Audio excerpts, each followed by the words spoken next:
Le ntlanganiso ilandela utyelelo lwabaphathiswa kusapho lomphathi wefama ogejengwayo iminyaka engama-21 uBrandon Ona.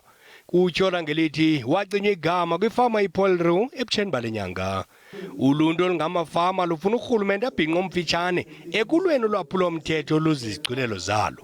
It's a long time now that we are looking for answers and we're complaining about the problems that we've got. We're losing a lot of money. We're losing between 1.2 and 1.3 million rands. Re batla re bone re na le thuso e ka hlahang ka seponeseng.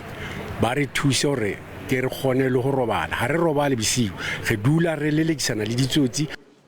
Kwelinye icala uAndre Pina ominyaka engama-51 akayinikwanga ibheyile kwaye ujongene nezityholo eziquka ilingelo lokubulala, ukonakalisa impahla nezixholo-xholo zasesihlangalaleni.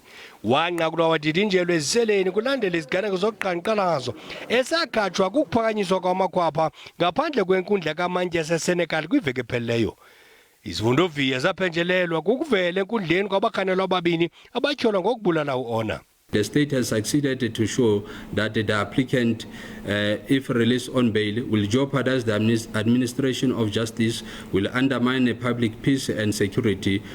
Abaphathiswa bathembise ngelithi abo babulala uOna baza kohlwaya ngokufanelekileyo. I want this day before 21 days expires to come here and work. And Masimola, this is your terrain. Tell us what will tell the farmers, not just tell them what we shall do, what will have to be done to make the situation much better.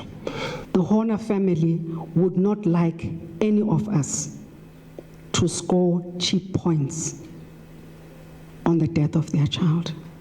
Ukwabasemfuthweni olwazi lamadoda atyholwa ngokubulala uOna enye yawo seki yabanjwa izihlandlo eziyi-16 logama enye seki yabanjwa amatyela amabini omabini ngezenzo zolwaphulo-mthetho ezahlukeneyo.